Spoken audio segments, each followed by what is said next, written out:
You are listening to Middle East Monitor Conversations, bringing you lively discussions with prominent voices from the region and beyond, as we delve deeper into issues shaping the Middle East and North Africa, from politics, the culture, and the arts. Hello and welcome to another conversation with the Middle East Monitor. My name is Nasim Ahmed and I will be your host for today's discussion. We are taking a close look at the legal dimension of Israel's aggression on Gaza. Is what we are seeing in Gaza a genocide? What is the path to prosecution of actors that commit war crimes and crimes against humanity? And what about those who are complicit here in the UK and elsewhere? What are the mechanisms for holding them to account? To look at these questions, I'm joined by barrister Toby Cadman. Welcome to the show, Toby. Thank you. Toby is an international law specialist in the field of international criminal and humanitarian law, international human rights law, extradition and mutual legal assistance, anti-corruption, whistleblower protection, business and human rights, international commercial law, arbitration, and international climate justice law. He is also the co-founder of the Guernica Group and joint head of chambers at Guernica 37 International Justice Chambers. Toby also serves as associate counsel to the Guernica for International Justice. I want to begin, Tony, with a quote from an article that was blocked by the Harvard Law Review on Saturday. It was republished by The Nation. And the title begins with, "Genocide is a crime, it is a legal framework, it is unfolding in Gaza, and yet the inertia of legal academia, especially in the United States, we can also say here in the UK, has been chilling." So amid all the carnage that we're seeing, the heartbreaking destruction that is unfolding, there is this ongoing battle over a narrative. What is it that we're actually seeing in Gaza? Today, the Pope also landed his voice and he said that what is happening in Gaza is beyond war. It is terrorism. That's what he said, describing Israel's aggression on Gaza. So as someone who works in international law and is very familiar with the legal aspects of all this, tell us about your view and whether you think we've passed the threshold where we can confidently say Israel is committing genocide. Thank you. Well, I think in addition to the Pope, we had just yesterday the UN Assistant Secretary General and who they refer to as the UN Humanitarian Chief being interviewed on CNN by Amanpour, and he was asked the question whether he'd seen anything like it anywhere else in the world, and he said that he started as a 20-year-old looking at the Khmer Rouge in Cambodia and has been involved in conflicts around the world ever since then. And he said, without question, he has never seen anything quite like Gaza, quite like what he's seeing now. And particularly now when we're seeing the kind of language that we're hearing is obviously deeply disturbing. What do I think is being committed? So it's very difficult to not portray myself as an armchair lawyer commenting on something which is happening several thousand miles away. But I think when we look at those who are documenting the situation on the ground, it's very clear that the legal requirement for war crimes and crimes against humanity is clearly met. Now, first of all, when we see what happened on the 7th of October by Hamas, of course, there's no justification for those actions, and there's no justification for taking civilian hostages and taking them into Gaza. By the same token, there's absolutely no justification for the level of bombardment that that Palestinians have been subject to in Gaza, and no justification for the settler violence that we're seeing in West Bank. And all of that will come under the purview of the prosecutor at the International Criminal Court. So, I think it's much less important what I think. It's much more important what Karim Khan thinks and what the evidence is going to demonstrate. But when we look at, obviously, the conversation has moved, certainly in the last few days, to the question of genocide, and as to whether what we are seeing is a genocide. I mean, certainly, I think you've got to look at the kind of language that has been used by a number of Israeli leaders, particularly the defense minister and the prime minister, who have all used disturbing language about what the future holds, what their intention is, and certainly when you hear comments such as human animals being used to refer to Palestinians in Gaza, it is reminiscent of the kind of languages that we heard in the 1994 genocide against in Rwanda. I mean, it's very similar language which is being used when you refer to animals. There it was cockroaches, and when you even hear U.S. politicians, senators saying that the whole of Gaza should be destroyed. I mean, the problem that creates is it's raising the level of impunity and effectively giving the Israeli authorities, the army, and the political machinery the cover that they need to carry on in a conflict where we've seen now, which is estimated up to 9,000 women and children being killed, 14,000 and counting. We still may not know the exact figure. So let's say between 14 and 15,000 in Gaza, countless more in rising numbers that we're seeing in the West Bank, and also the number that were killed on the 7th of October in Israel. So when we look at all of these numbers, it is deeply tragic, and I think that what we are seeing has some of the hallmarks of genocide. And of course, we never like to look at, certainly I don't like to look at genocide, crimes against humanity, and war crimes on a scale of severity, one being worse than the other.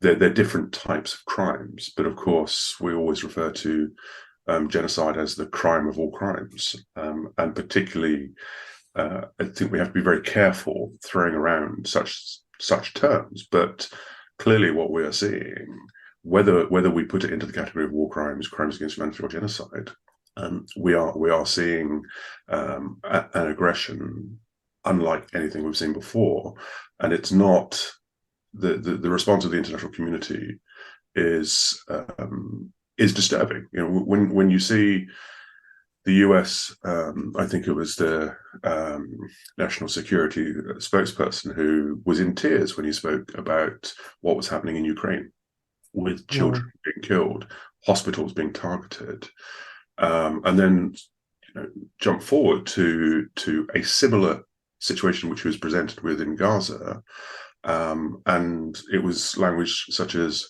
Israel has the right of self-defense, and civilian casualties are a consequence of a conflict. And I don't want to quote him precisely because I don't have his words in front of me, but you could see the contrast in the response to the two situations. And I think that last point, that's what's baffling a lot of people, because the invasion of Ukraine and also what's happening in Gaza, they're happening side by side, and people see the contrast, especially when it comes to civilian deaths.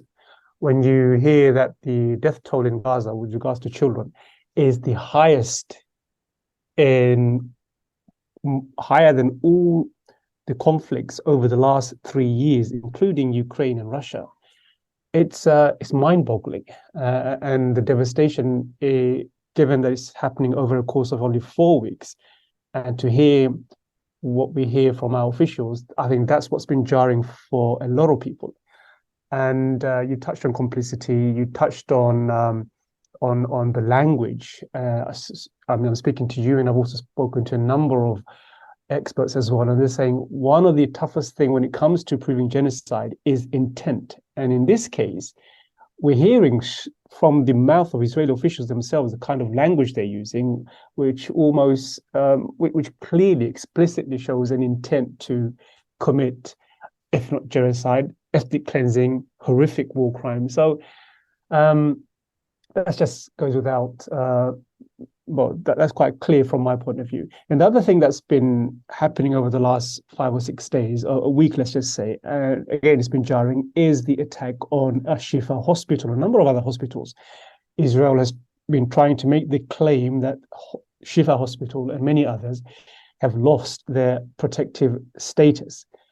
And for a lot of people, including me, it'd be quite confusing. Can hospitals ever become legitimate military targets? I know now Israel is producing all these comical videos, I would say, to try and prove that they were justified in attacking Shifa Hospital in the way they did. From a legal perspective, what is the take on that? Can hospitals ever become legitimate targets and lose their protective status?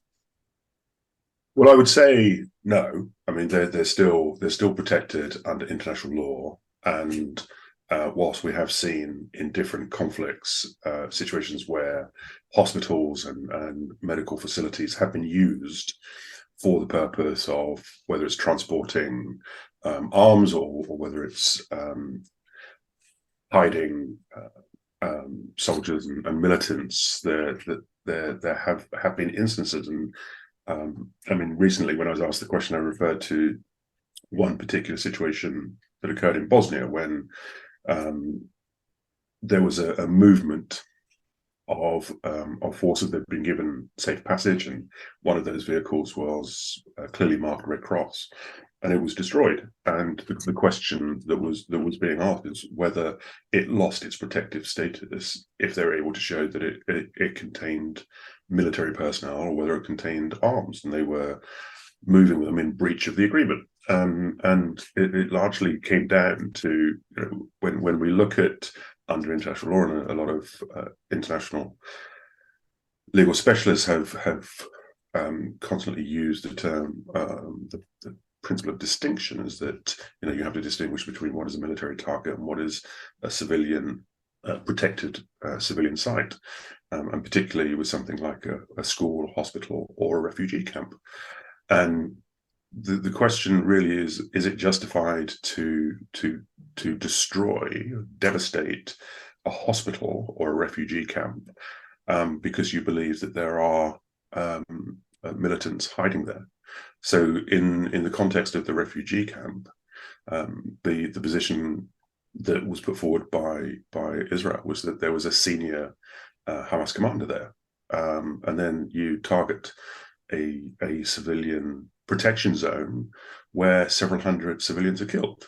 Then, of course, no, it's not justified. It doesn't lose its protective status because there is, there is one or a small number of militants or military targets there.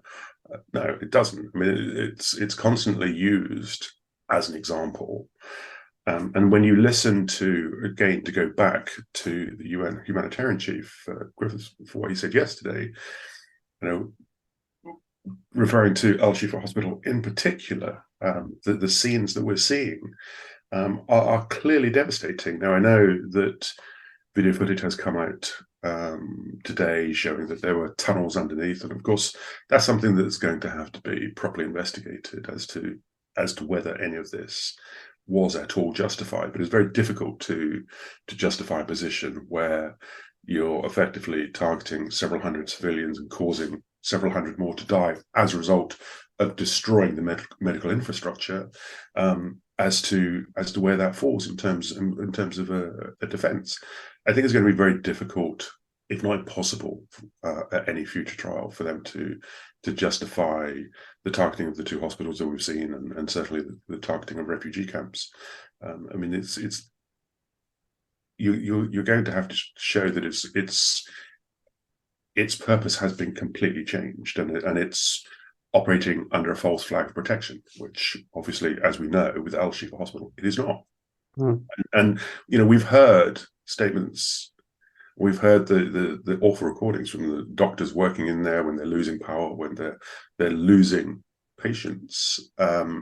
You can see that it's operating as a hospital, and we're now at the stage where there is no functional medical facility in Gaza. I mean, I use the word comical to basically say that what we've seen so far are videos of tunnels under the hospital, if they are under the hospital. But everyone knows there's tunnels in Gaza. Everyone knows that. I think Israel, over the last couple of days, has been trying to shift the goalposts. I mean, it bombarded Shifa, saying or claiming that it was used as a hub, a center, command center by Hamas. So that's not been proven. All it's shown are just a number of tunnels. Again, that does not prove the claim on which Israel justified its attack on the hospital. So that's why I think a lot of people found that quite strange, how the goalpost has been shifted slowly. You mentioned complicity, and I wanted to ask a question about complicity. Of course, each country is different, and the responsibilities on what the US has when it comes to Israel, what the UK has in terms of responsibility and complicity is different to what, say, Bangladesh or any other poor country has. But generally speaking, do outside nations have a legal duty when we know there's a potential genocide taking place, a duty to protect civilians in Gaza? And what is the obligation on foreign countries, UK, US, and others? What is the obligation on them from a legal perspective to prevent such horrific war crimes and crimes against humanity? Well, it's interesting. I mean, it's something which the International Court of Justice is about to approach. So the duty to prevent genocide and state obligations. So, for example, whether, and we're talking in this context, we're talking about the situation involving the Rohingya. And so a number of states have intervened in this process because the question is to what, both in terms of positive and negative obligations, are there in terms of preventing a genocide. So there's a big difference between refraining from taking certain action that contributes to genocide, as opposed to whether you have a positive duty to intervene and prevent a genocide as a state party to the convention. Certainly what I would like to see the International Court of Justice ruling is that there is a positive obligation as a state party to the convention to take steps, necessary steps, to prevent a genocide from occurring. Now, that may be by virtue of diplomacy, or it may be by withholding financial assistance, by not providing that state with arms by which it can carry out a genocide. So I can't answer the question because this is a topical question right now that the International Court of Justice, hopefully next year, will have to resolve. But certainly, from my perspective, my own personal view is that there is an obligation to intervene, to take all steps necessary to prevent a genocide from being carried out. I mean, look, we saw the same as far as Rwanda was concerned with the French involvement in particular. So again, I think this is something that we have been grappling with for some time as to what steps can be taken to be construed as complicity. But then, of course, you have the other side to that, which is incitement. And again, that's something that has been spoken about a great deal. So, if you are using encouragement to incite a genocide, then of course that is something where the law is clearer. And we saw, going back again to the Rwandan genocide, there were those who were charged and convicted of incitement through the radio stations, for example. So I think whether you're actively involved or sitting on the outside, encouraging, whether it's one side or the other, if you are using language which encourages these crimes to be committed and providing a level of incitement to this, then of course there has to be consequences to that. We don't see that many successful prosecutions being brought of conspiracy and even aiding and abetting, but there is a framework under international law for such charges to be brought, but it has to be it's more than just words. It has to be more significant than that. And we know Israel is not a signatory to the ICC, but does that mean that it cannot be prosecuted? I mean, Karim Khan has made a number of statements. He's also written an article about after visiting Egypt and border of Gaza. And he said that he is looking into this carefully. We know that the ICC has jurisdiction over the occupied territories, Gaza and the West Bank. So what do you, just from your understanding of the ICC, what are your assessment of that? And also, as I mentioned, Israel is not a signatory. So does that mean it cannot be prosecuted for war crimes or genocide? How would the ICC go about if it wanted to prosecute Israel for the crimes it's committed over in this current invasion? What would you say to that? Well, it doesn't really matter that Israel opposes the ICC and is not a signatory and is not a state party. It doesn't matter at all, because the ICC has jurisdiction over the occupied Palestinian territories, and it has jurisdiction over Palestinian nationals. So, and you can go back as far as the previous prosecutor of the ICC, Fatou Bensouda, who made a very, very clear position on what her office has jurisdiction for, and it has jurisdiction over what had happened in Gaza previously and what was happening in the West Bank and East Jerusalem in terms of settlement. So those areas fall under the jurisdiction of the International Criminal Court, whether Israel likes it or not. And so it really doesn't matter. And for the 7th of October attacks by Hamas, that also falls within the jurisdiction because they're Palestinian nationals, or assuming they are Palestinian nationals, that would obviously have to be established. But if those that had carried out the attacks on Israeli territory, then they would, and they are Palestinian nationals, then of course that falls within the prosecutor's jurisdiction as much as what we're seeing in Gaza. Everything that we're seeing in Gaza right now falls within the International Criminal Court's jurisdiction. And of course, Israel will oppose that and say that they don't, and the United States will probably oppose it as well. But the position is, and it's very clear, the ICC's jurisdiction is well established in this regard.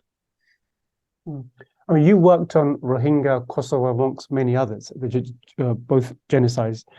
And I can't imagine there were many roadblocks to prosecuting those who perpetrated the massacre in Rohingya or those who perpetrated the massacre and genocide in Rwanda and Myanmar. Do you anticipate, though, in this case, there would be huge roadblocks put in front of the ICC and Karim Khan, or are we going to see, given the huge backlash and popular backlash around the world, there is now a desire to see Israel prosecuted in the ICC? How do you see that shaping up after we see a complete ceasefire? Well, I would say, first of all, that all war crimes trials are political in nature. I mean, that's the nature of the. We're talking about conflict between two warring parties, so there's always a political element to all of these matters, and there are nothing is smooth. Whether you're talking about establishing the genocide against the Rohingya, or whether you're talking about genocide in Srebrenica or Rwanda, there will always be legal and political impediments or obstacles that you have to encounter. So the question is whether what we're seeing now is different. And of course it is different, because I think that the one thing that we have seen, certainly over the last few weeks, is that this is one subject that divides opinion more than any other. And again, it's a comment that I've made repeatedly, is that, and that goes to your question, is that if we were looking at anywhere else in the world, we would not be having this discussion. The fact that this particular issue divides opinions so greatly makes it so much more difficult to do. But then, is that political interference going to be so great that we're going to see nothing happen? No, I don't think it is. I think what we're fortunate to have is a very independently minded and very strong-willed prosecutor at the ICC, who recognises the responsibility placed on his shoulders, both in terms of the situation in Ukraine and the unfolding situation in Palestine. I think he understands that. But we also have to look at the practical realities of being able to bring a case as well. And unfortunately, you have to look at that. One of the first things that Karim Khan said when he took office was that he would be ensuring that his office dedicated time and resources to those matters that could be prosecuted. And so, he's not going to waste time and money on investigations and looking at situations where there is no practical possibility of ever bringing anyone before a court. And so he will have to take that into account when he looks at this situation. But he also recognizes, I'm sure, and I don't wish to speak for him, but I'm sure he recognizes that this situation is so great that his office cannot look away, because it would obviously deeply affect the integrity and the legitimacy of the institutions if they don't look at something in which they have jurisdiction to do so, because the political pressure is so great. So I don't think we're going to see that. Of course, I do think that there will be arrest warrants issued. I do think that there will be arrests made. I think it's likely, as all of these things have to take into account all sides to the conflict and ensure that it is fairly prosecuted, so you're not just targeting one side, because that again affects the legitimacy of the process. You have to ensure that we can't look away as to what happened on the 7th of October. It was horrific. It cannot be justified in any way. I mean, of course, it has to be put in proper context, but that's not providing justification for it. And so those who are responsible, and that's not holding the Palestinian state responsible, that's holding those individual persons who carried out those attacks, they have to be held responsible, because we don't talk about collective responsibility. It is individual criminal responsibility.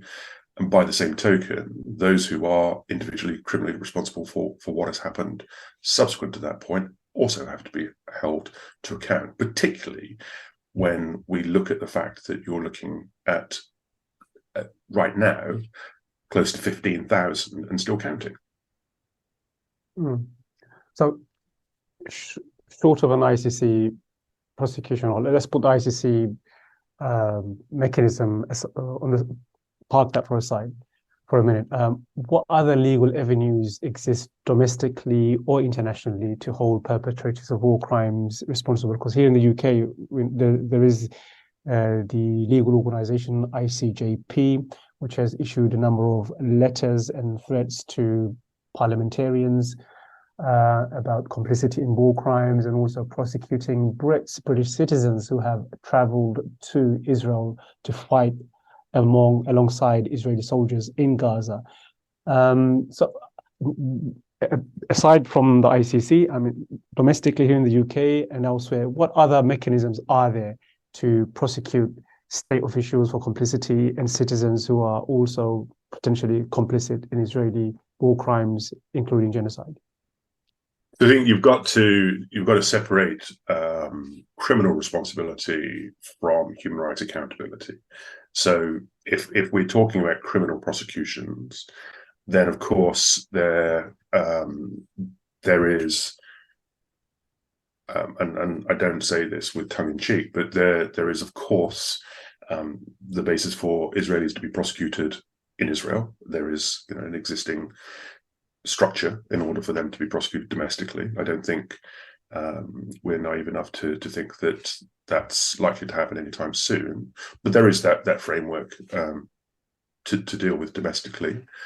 There is, of course, the principle of universal jurisdiction, and we've seen cases brought in Germany, France, in the Netherlands, Sweden, for various different conflicts, such as more recently for Syria, and a case now being brought in Switzerland as far as Gambia is concerned. So there is that existing framework. We have that framework here. It's slightly more restrictive in this country, but nonetheless, there is an existing framework for those who commit crimes to be prosecuted in this country under universal jurisdiction. And then, as you mentioned, there is the question of complicity, if that can be shown, if the evidence can demonstrate that. And then those who actually, British citizens who actually join up and go and fight in Palestine. So whether they're joining Israeli IDF or whether they're joining other groups in Palestine, there is an existing legal framework where those individuals could in effect be prosecuted. There is quite old legislation we have in this country when you're joining a foreign army to fight in a foreign war. There is actually a legal framework for that. I don't recall anyone being prosecuted under that legislation, but it is there. Certainly we've had those that had joined ISIS and fought in Syria and Iraq, facing prosecution here, or potential prosecution here. So there is that possibility, and it's not just because you're joining a terrorist movement. Even if you're joining a legitimate army, there is a legal basis for being prosecuted here. Obviously, it is all the more important if you've not only joined a foreign army, but you have actively engaged in what amounts to war crimes. Well, we'll end on this question. Drawing your experience, as I mentioned earlier, you've worked on a number of really high-profile cases of genocide and human rights abuse and war crimes. So, drawing from your experience from those cases, can you offer some idea of how Palestinians and Gazans can find some way to hold Israel accountable? Is there hope that they could be able to do that? Are there relevant examples from history which they can draw upon and seek justice? And is there any hope in that?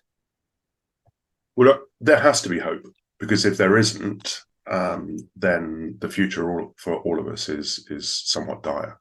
If there is no hope, so yes, I think that there has to be, and I think if on the international level we don't see a process of justice and accountability, and as I've probably said about 200 times in the last 2 weeks, that if you don't address atrocities of this kind, then the cycle of violence continues, and we see the level of hatred being, we're seeing it every day on both sides, but we are seeing such hatred that there has to be a system of justice to deal with that. Otherwise, the future is very bleak, and the relevance of these international institutions really has to be questioned. So yes, there has to be hope.